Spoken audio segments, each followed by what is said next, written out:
lovely to be back with Around the Wickets on ThePapare.com, our first program for 2019, and I can promise you it won't be the last. We will have many more coming, and today we want to talk about what Sri Lanka did in New Zealand and what's happening in Sri Lanka in terms of some of the touring teams. Now, first and foremost, I thought the test series, we were raving about it. We thought the 1-0 defeat was quite decent. Sri Lanka was expected to lose both games. Going to the one-day games, the first two games, yes, there was competition. There was, I would say, closeness in the final result. But the third game, I thought, was disappointing. Well, we are going to talk about it, and we're going to get his views. Farveez Maharoof, we're going deep into that document in case you've just seen him on the screen. He's studying what to talk with you. He's well prepared, and lovely to have you. Happy New Year. Happy New Year, Roshan, to you as well. I don't think it's the kind of start Sri Lanka wanted in the one days. Now, why I say this is, now, I know my question is going to be long, but I want you to think about this. First two games were close. Third game, disappointing, as I said. But I believe the biggest issue for Sri Lanka is, this is where I want to start from, are the last 10 overs with either the ball in hand or with the bat in hand. Shall we start from there? I thought overall, starting the 2019 with 2 centuries, that's a positive. 2018, we didn't have anything. So that's a huge positive that we had from our batting point of view. And also with the new ball, I thought we started well in most of the games, and at least 2 of the games. But as you said, I mean, taking wickets in the middle, the spinners, just 1 wicket in 3 games, which is disappointing. Question, sorry to stop you there. Were they the right spinners to be taken to New Zealand? Now, we discussed this before. Yeah, we did. So, how would someone who's not kind of equipped to bowl on those surfaces get wickets for you? I think Sandak, when it comes to Sandak, I think he bowled decent. But just that his wicket-taking penetration, which was lacking. I mean, you take Akil Dhananjay, who did the job for us previously, the armory what he had and armory what Sandakan has 2 dimensions. But overall, taking wickets in the middle, and we couldn't do it. So that's where they had the momentum going to the last 10 overs. I think every game, last 10 overs, more than 100 runs. Yep. So that's massive.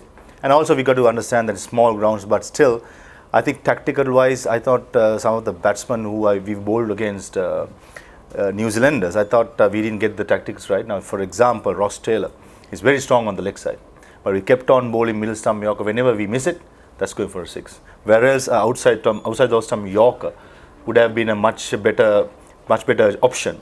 And as soon as yesterday's game, Lasith Maling bowled just 1 delivery slow ball, he got out.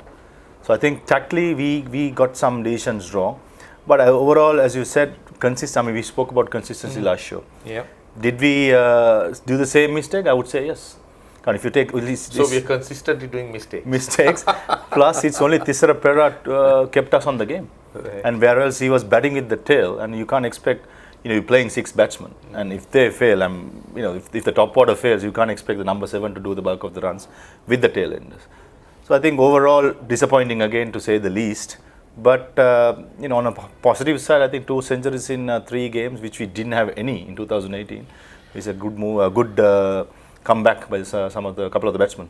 Yeah, I think we need to take the positives. But the sad thing is, we seem to rave about these little positives because we have very little to really smile about because we've been losing. Now, talking about in terms of the positives, I thought the biggest positive was Thisara Perera. I personally hope that he can kick on and carry on and just have this momentum going as a one-day player. But a question now, did you watch the third game? I did. So why do you think Thisara Perera bowled only 2 overs in that game? I mean, this is something that I always had in my mind, because he was a death bowler. Of course, he went for runs, but it has been 1 or 2 overs. But generally, he's been good in the middle overs. And when someone's scoring runs, you're in good form, your body language is good, you're enthusiastic, the momentum is with you. Why only 2 overs? Good. I would like to answer the question from Lasith Maling as well. I was surprised too. Thisara, one of the best series in his career, probably runs, because though I know that he went for some runs in the death overs, but middle overs he kept on controlling things in the middle overs. But overall, I think going forward, this will be Thisara's role. I doubt that Angelo will, most probably bowl again with the amount of injuries he's going through. But Thisara will have to bowl his 10. I mean, if you take the last game, we had so many bowling options. Now, if we to pursue Thisara for a longer career, I think we have got to look after him in a way where, even his body is not getting any younger. So I think his batting has improved so much, and when he comes to bat, there's so much pressure to the bowling side, knowing that loose delivery going for a six, and there's independence matter there. So I think going forward, his workload has to be managed, but not 2 overs for sure. At least 5 to 6 overs from Thisara. Then you got Dhananjay Silva to fill in the few overs, and also team combination wise, I don't think we got the team right. Batting Dasun Shanaka at number 6. I don't think he's a number 6. He's a good number 7 or 8. We have to play a number 6 good batsman. And as soon as one of the batsmen got injured, where Dhanushka couldn't open, we get exposed. So I think overall, some of the decisions what we took is I'm not with it. So I think going forward, Thisara's role, being a very important member in the team, has to be. He has to be looked after going to the World Cup, which have 35. In 35 days, we have 9 games, so that's going to be strenuous. So he had to be looked after. Yeah. Now I know that we can continue scrutinizing Sri Lanka's performance and try and understand where they have gone wrong, but you know that we have time constraints here. But as we are touching the white ball game and we're going to play one-day cricket in South Africa, what do you think the Sri Lankan one-day makeup should be? Are you kind of wanting a few more changes? Now, some of the obvious ones that were tried and tested were Siku and Asela Gunaratna. Now, they were, I'm sure, brought in because of the experience. Now, would you continue with them, or would you want to just mix it around a little bit? I think when it comes to Siku's position, there are a few options available for us. We have Jeffrey Vanderse will be fit again. But Siku is an all-rounder. Yeah, I know, but as I said before in the last show, Sandakan, for me, he cannot play as a number 1 spinner. Because with the option, he bowled tight, but where did we lack? We need middle wickets in the middle, which we didn't get. Yeah. So for me, there are a few options running around, but to be fair, Asela Gunaratna, just judging him in 2 games is unfair, because he was out for a while. Right. So I think we need to give him some time, because we know how much winner he is, how much a match winner he is. So it's unfair to rule him out straight away. But when it comes to Siku's position, there are a few options available, but Asela's position as a specialist batsman at number 6, I don't think we have much options going forward. But a few changes coming in to the South African tour, I think minimal as possible. We have World Cup in another 7 one-day stands. It's not the ideal to, try 2 minutes. Exactly. So, I like to see orthodox spinner as well. I like to see it. For me, the orthodox spinner we have in the one-day setup is, except Akil Dhananjay, is Amila Ponso. So I like to have him as well around the squad, just in case, because end of the day, he is a bowler who contains. Maybe he doesn't spin that much, but still you need a bowler who contains, and you need that leverage as a captain who's going to bowl your 10 overs tight. So I would like to have him around as well. Not in the straightaway in the 15, but at least keep our options open. Right. Now, just on the New Zealand tour, as we know, there is one more game remaining, and that's the only T20 match. And Sri Lanka, well, you heard about the sad story with regards to T20, where they have to qualify to play in the 2020. Now it is called the T20 World Cup. Formerly it was called the World T20. Now we are not going to go there, that we will discuss later. But the T20 side, are you going to look at any, say, big changes from the one-days, or would you want to just, ease into that game also with almost the same level, with a little bit of tinkering? How would you look at that? I think one tinkering will be done, because Dhanushka is injured. So I'm pretty sure that Sadira would play? I would like to see Sadira. The youngster deserves a go. So I think he will have a big case going into the Auckland T20, which is a small ground. High scoring. Remember the 20 overs, 240 runs was scored against Australia. So it's a bowler's nightmare. So I think definite change would be Dhanushka because of the injury, because he's been scoring runs. And I like to see Sadira Samirakam getting a go, because he's been among the runs in domestic cricket. And apart from that, I don't see much changes going forward. And you need to play Dasun Shanaka in T20, especially in a small ground. Now, we're not going to talk about the Australian tour as yet, because the Australian tour is about to happen. New Zealand is still there. We've had the test side being announced. Dhanushka Gunatilaka, because of his injury, has been replaced by Thisara Perera. Well, that's a little bit of the test squad. The rest of it largely unchanged. But we've got some teams touring Sri Lanka. The first is the Ireland A team touring Sri Lanka, and they were beaten quite comprehensively by a very decent Sri Lankan A team. Now, what are your thoughts? Of course, Ireland is about, they're just starting. You know, they're minnows, they're babes in the longer format. One day cricket, they might be different. So, Sri Lankan cricket have looked to try and give every player an opportunity. But have you been watching the Ireland games? I watched a bit, glimpses of it, to be honest. But I thought our squad is very strong. Too strong. I mean, I can use that word as well. I think, but most important thing is selectors giving another chance to Jeevan Mendes, Milind Siriwardena, Upul Taranga, Ashan Priyanjan, Angelo Perera, all these guys who were sidelined by the previous selectors, giving them a go, eyeing the World Cup just in case if some options opens up. So I think when it comes to individual options, I think this is the tour for them to perform and put their hands up in case if a position opens up. But when it comes to a level of cricket, I think the squad we have named for both the legs are pretty strong, and as you said, the Ireland A team is a bit mediocre. Yeah, will be captain. The 4-day squad will be captained by Ashan Priyanjan, and the 1-day squad will be captained by Upul Taranga. Now, one more test match remaining because Sri Lanka beat Ireland A quite comprehensively in the first game. The second one starts on the 13th to the 16th at Hambantota. That's a very warm place. I wonder how the Irish are going to cope, not just with the Sri Lankan team, but with the conditions. Right? We'll find out soon.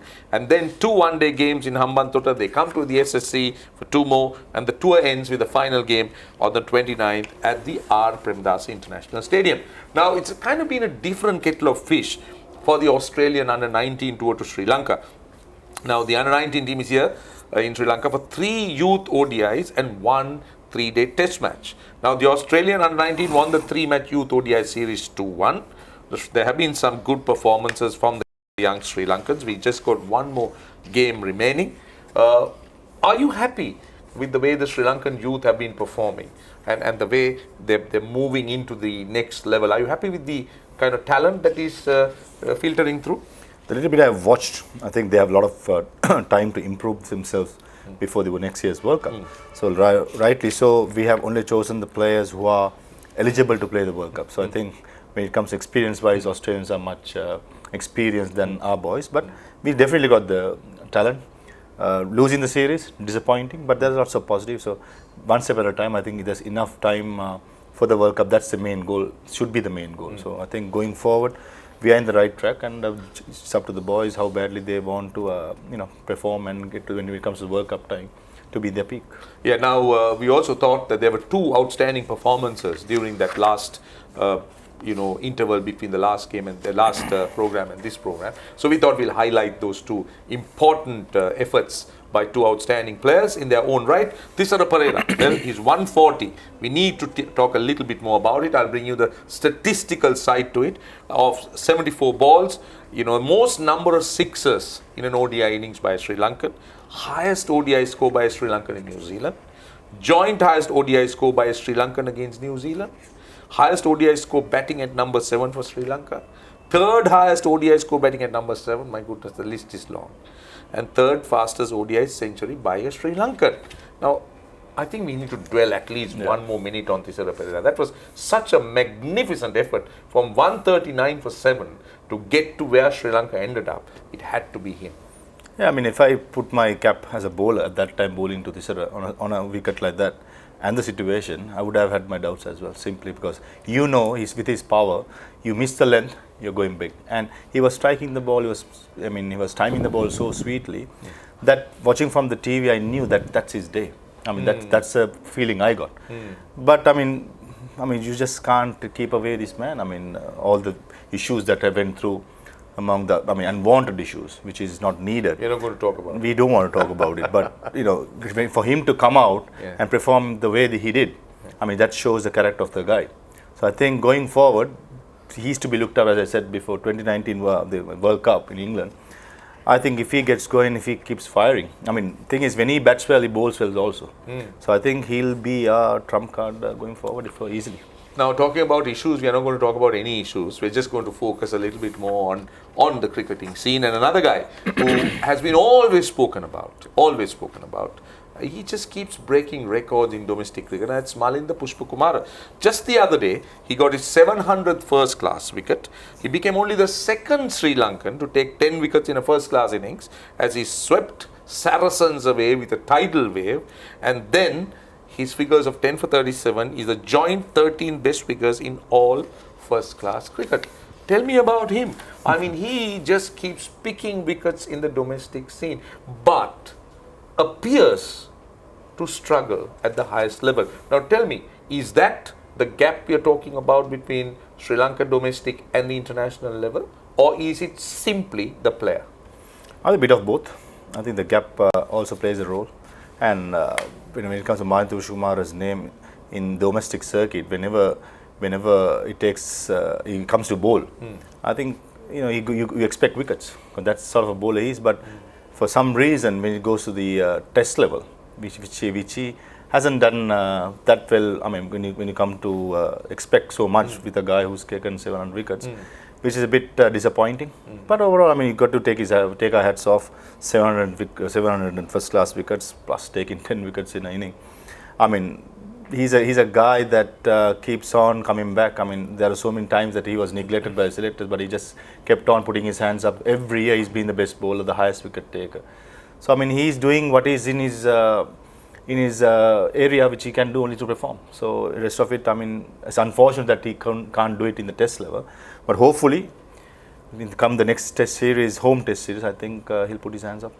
Well, I can tell you that statistically, he's made the life of the selectors very, very difficult, and we hope that he will continue to do that. Well, that's it on this show on Around the Wickets on ThePapare.com. But don't forget, before we go, we got a question to ask you and also to announce a winner. Now, the question of the week is, we spoke about Malinda Pushpakumara taking 10 first-class wickets or 10 wickets in an innings in a first-class game. Now, my question to you, or our question to you is, who was the first Sri Lankan to take all 10 wickets in a first-class innings? Now, an interesting question. You might have to search a little bit deep, and I'm sure you'll find out who was the first. And then now the last week's question, we asked you, how many captains have led Sri Lanka in ODI so far? Now, the answer is 22 captains have led Sri Lanka in ODI so far. The first in the last century, Anura Tennakoon. I think in the first World Cup in 1975, he was captain. 1979 also. So he was the first ODI captain for Sri Lanka, and the last, of course, was Thisara Perera. So that's the story. By the way, the winner is Chatura Dilshan. Many congratulations on picking or giving us the right answer. So we hope you enjoyed Around the Wickets on ThePapare.com. As I promised you, we will have many more to come. And until we see you again, it's goodbye.